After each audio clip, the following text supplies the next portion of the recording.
Hello everyone, welcome back to my channel study with Deepa Saini. Guys, आज की इस video में हम एचटेट पीजीटी का ज्योग्राफी का पेपर डिस्कस करेंगे। फुल एक्सप्लेनेशन के साथ मैं पेपर का सॉल्यूशन करवाऊंगी और इसके साथ साथ इस पेपर ये जो हमारा आज की वीडियो है ना, ये पार्ट 2 है। ठीक है, इसके पार्ट 1 में हम 90 से 130 तक के ज्योग्राफी के क्वेश्चन कर चुके हैं और वीडियो ज़्यादा लेंथी हो गई थी, इसलिए मैंने सोचा कि पार्ट 2 बना लूँ। ठीक है, तो 20 क्वेश्चंस इसके बचे हुए हैं और वो 20 क्वेश्चंस आज की वीडियो में हम करेंगे। तो ये पार्ट 2 रहने वाली है। ठीक है, तो जिन स्टूडेंट ने पार्ट 1 नहीं देखी है तो वो पार्ट 1 ज़रूर देख लेना। काफ़ी इंपॉर्टेंट क्वेश्चन आए थे 2018 में और हो सकता है कि 2018 के पेपर से अब की बार भी काफ़ी क्वेश्चंस आपके बने, क्योंकि देखो 1-2 साल छोड़ के क्वेश्चन रिपीट भी करती है HSSC, तो कुछ नहीं भरोसा भाई इनका। ठीक है, तो अब हम करेंगे 131 से हमारे 150 तक। ठीक है, यहाँ पर सबसे पहला क्वेश्चन आता है हमारा, जनगणना 2011 में भारत में नगरीकरण की प्रवृत्तियों का वर्णन कीजिए। तो कुल जनसंख्या में नगरीय जनसंख्या 31.16%, बिल्कुल करेक्ट है गाइस। हमारी नगरीय जनसंख्या कितने प्रतिशत थी 2011 में? 31.16%। सर्वाधिक नगरीकृत जो राज्य है गोवा, बिल्कुल करेक्ट। गोवा भारत में सबसे ज़्यादा नगरीय जनसंख्या गोवा में ही थी, सबसे नगरीकृत राज्य था गोवा। नंबर 3, नगरीय जनसंख्या का सर्वाधिक सह केंद्रन महाराष्ट्र राज्य में है। ठीक है, यहाँ पर अब आपको एक चीज़ ध्यान देनी है, यहाँ पर पूछा गया भाई सर्वाधिक नगरीकृत राज्य तो गोवा, और नगरीय जनसंख्या का सर्वाधिक सा केंद्रन यानी सबसे अधिक बसाव नगरीय जनसंख्या का वो महाराष्ट्र राज्य में है। ठीक है, नगरीकृत राज्य कौन सा है? नगरीकरण ज़्यादा हुआ गोवा में और सर्वाधिक नगरीय जनसंख्या का बसाव महाराष्ट्र में। बासा तीनों करेक्ट हैं। आगे देखते हैं, सबसे कम नगरीकृत राज्य बिहार है। ऐसा नहीं है, बिहार से भी कम के हैं काफ़ी राज्य। ठीक है, जब आप डेटा पढ़ोगे तब आप समझ जाओगे। तो ये चौथे नंबर का जो ऑप्शन था वो गलत था, पहले 3 ठीक थे। नेक्स्ट आता है 132, थॉमसन और नोटेस्टिन का जनांकीय संक्रमण सिद्धांत के अनुसार कौन सी अवस्था सुमेलित नहीं है? तो भाई ये टिवार्था महोदय का भी था जनांकीय संक्रमण, थॉमसन और नोटेस्टन महोदय का भी है जनांकीय संक्रमण, पीटरसन का भी है, और इन सब से एग्जाम में क्वेश्चन आते हैं। और ये सब कुछ मैंने किस में करवाया हुआ है? ज्योग्राफी के पेड कोर्स में अवेलेबल है ये।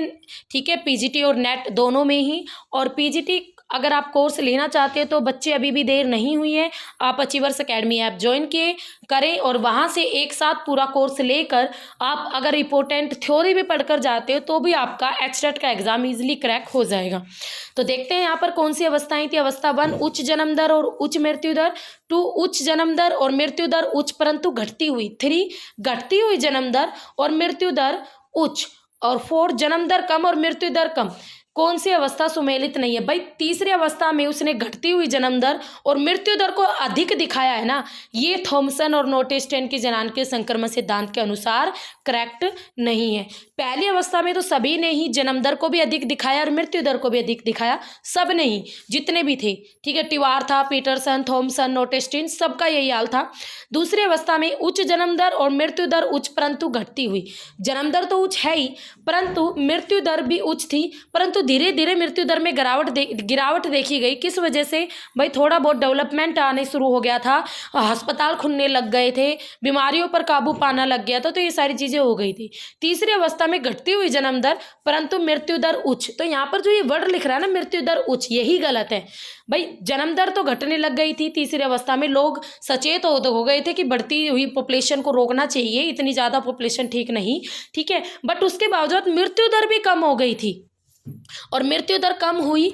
ठीक है, मृत्यु दर कम हुई किस वजह से?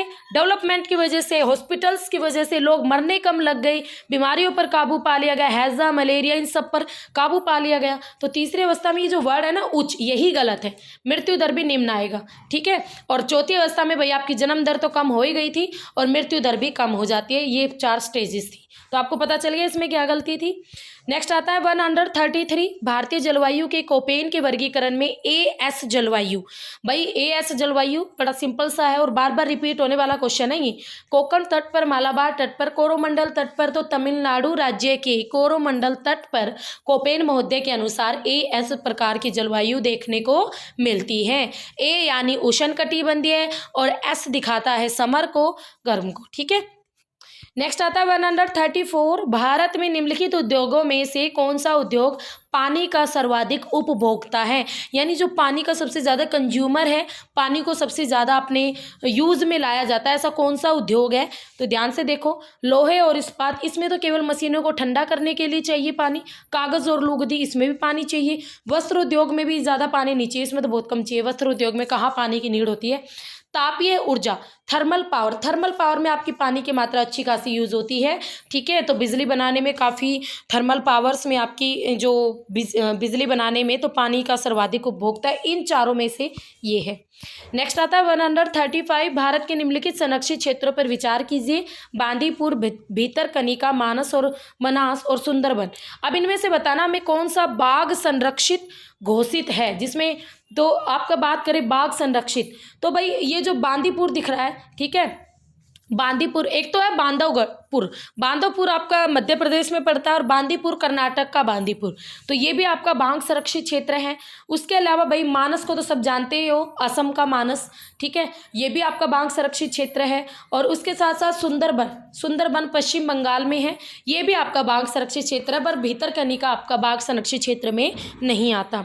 नेक्स्ट आता है 136, कौन सी समवर्षा रेखा भारत को चावल और गेहूं के प्रमुख उत्पादकों को यानी प्रमुख उत्पादक क्षेत्रों को बांटती है। तो भाई 100 सेंटीमीटर की समवर्षा रेखा, ठीक है। देखो वर्ल्ड के मैप पर आप बीए की बुक खोलोगे, ये पेड कोर्स में तो मैंने इसके बारे में पढ़ा रखा है। जैसे मान लो ये इंडिया का मैप है, मैं जल्दी जल्दी में पतंग की शेप में बना रही हूँ, तो यहाँ पर कुछ इस तरीके से एक रेखा आती है, इस तरीके से, अरे लिखा क्यों नहीं जा रहा, तो भाई यहाँ पर एक रेखा आती है, इस रेखा से इधर वाले एरियाज आपके आते हैं चावल के और इधर वाले गेहूं के आते हैं।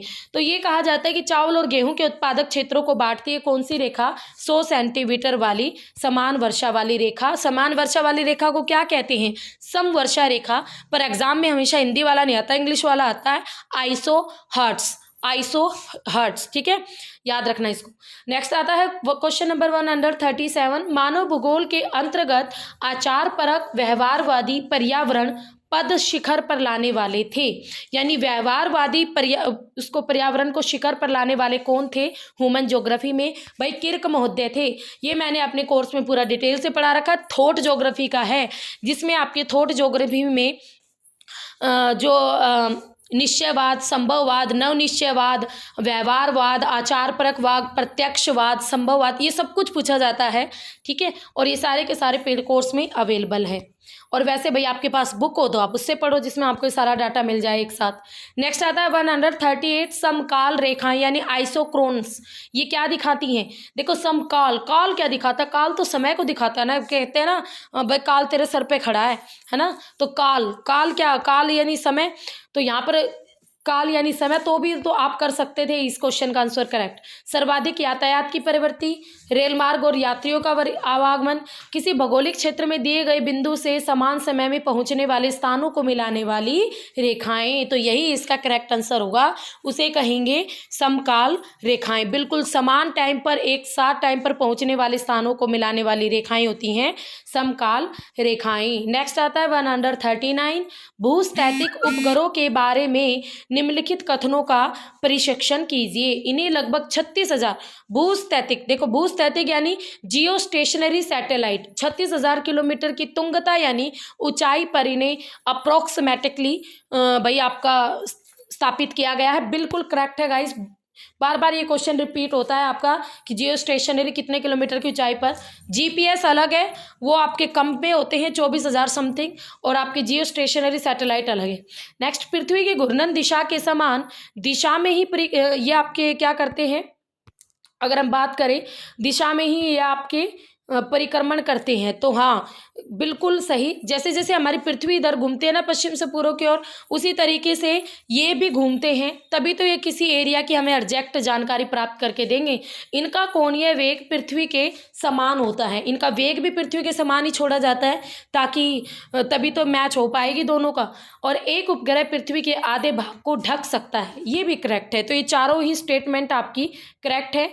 आ बा सा दा, वो सैटेलाइट के ऊपर होता है, वो कौन सा सैटेलाइट है। देखो नेक्स्ट क्वेश्चन आता है मानव पारिस्थितिकी, और ये बार बार रिपीट होता है ये क्वेश्चन भी, और पिछली जो 2019 का या पता नहीं 20 का पेपर था उसमें भी आया था। और बैरोज का मानव पारिस्थितिकी, मैंने पहले कहा था ह्यूमन इकोलॉजी देखने को मिल जाए सीधा आंख बंद करके बैरोज आंसर डाल देना। मानव पारिस्थितिकी में कोई काम करने वाला था तो वो बैरोज महोदय ही था गाइस, ठीक है, तो इसका आंसर होगा बैरोज।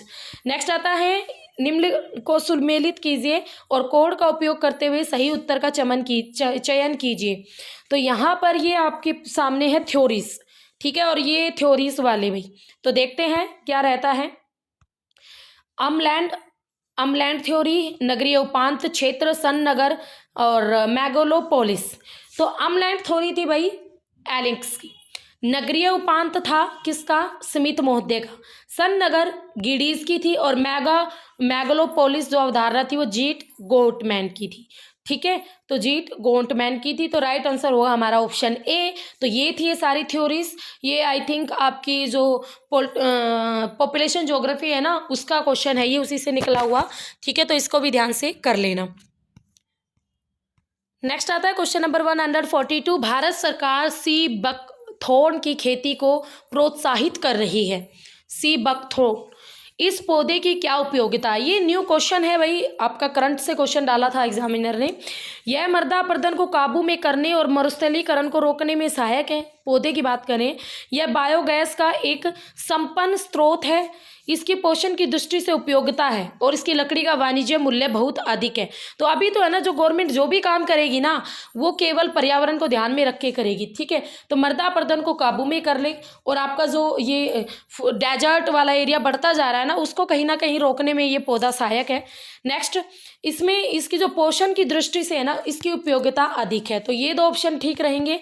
बायो ईंधन ये भी गलत है, और लकड़ी का वाणिज्य मूल्य ये भी गलत है। नेक्स्ट आता है क्वेश्चन नंबर 143, वॉन थ्यूनेन का कृषि भूमि उपयोग सिद्धांत। देखो सारी इंपॉर्टेंट थ्योरी आ चुकी है इस पेपर में आपकी भाई, वॉन थ्यूनेन का कृषि उपयोग सिद्धांत कह लो, ठीक है, वेबर महोदय का आपका औद्योगिक अवस्थिति थ्योरी कह लो, ठीक है, इंडस्ट्रियल आपकी थ्योरी, और उसके अलावा आपकी क्रिस्टालर महोदय की केंद्र स्थल सिद्धांत, सारी थ्योरी से क्वेश्चन पूछे गए हैं 2018 के एग्जाम में। और ये थ्योरी है ना आपको सिंपल या तो मिलेगी आपकी एमए की बुक्स में भाई पूरी फुल डिस्क्राइब, या आपको मेरे पेड कोर्स में, तो मारो मत्था। वॉन थ्यूनेन के कृषि भूमि उपयोग सिद्धांत के अनुसार किसान त्रिस्तरीय खेत प्रणाली पालन करते थे, मेखला 3 में, मेखला 4 में, मेखला 5 में, मेखला 6 में। तो यहाँ पर हम बात करें भाई किस में करते थे, तो यहाँ पर मेखला 5 में, ठीक है, इसमें जो किसान त्रिस्तरीय जो खेती बाड़ी करेगा ना किसान त्रिस्तरीय 3 फील्ड सिस्टम, वो मेखला 5 में करेगा।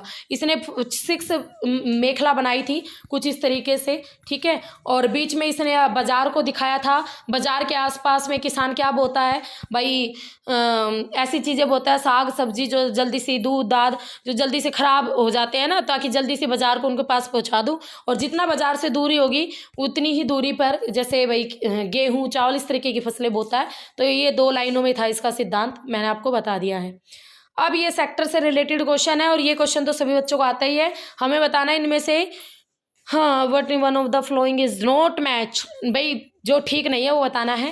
प्राथमिक कृषि और खनन बिल्कुल ठीक है, प्राथमिक सेक्टर सबको पता है। द्वितीयक में विनिर्माण आ जाते हैं, इंजीनियरिंग आ जाती है, ये भी करेक्ट है। तृतीयक में हमारी सर्विस आ जाती है, किसी भी प्रकार की जॉब और सर्विस, बिल्कुल करेक्ट।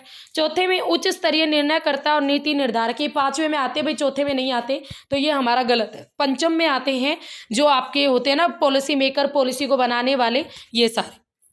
नेक्स्ट आता है 145, जनगणना 2001 की तुलना में 2011 में 0 से 6 आयु वर्ग के दौरान यौन अनुपात में सर्वाधिक कमी हुई, तो किस राज्य में कमी हुई थी, ठीक है, तो भाई आपका जो सेक्स रेशो है वो 0 से 6 आयु वर्ग का यानी बच्चों का 2011 में 2001 की तुलना में किस में सर्वाधिक कमी हुई, तो आंसर रहेगा जम्मू कश्मीर। क्योंकि अगर ये सीधा पूछता है ना कि भाई 2011 में, और वैसे भी जो सेक्स रेशो 2011 का जो कम है वो हमारे हरियाणा राज्य में है, बट यहाँ पर हरियाणा राज्य के यहाँ पे क्वेश्चन कुछ हो रहे हैं। यहाँ पर एक तो बच्चों का पूछा गया है, नॉर्मली नहीं पूछा गया बच्चों के, यानी 0 से 6 वाला, तो वो कौन सा राज्य रहेगा आपका, जम्मू कश्मीर।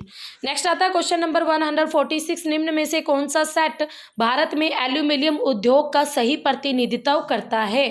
एल्यूमिनियम उद्योग का आपको बताना है जहाँ पर आपके एल्यूमिनियम ज़्यादा होता है। हीराकुंड, रेणकुट, मैटूर, कोरापुट, ये सारी की सारी है ना आपकी माइंस है, खाने हैं। तो यहाँ पर ये रहेगा इसका कर्म, हीराकुंड आएगा, फिर रेणुकूट, फिर मैटूर, फिर कोरापुट। ठीक है, ऑप्शन नंबर ए।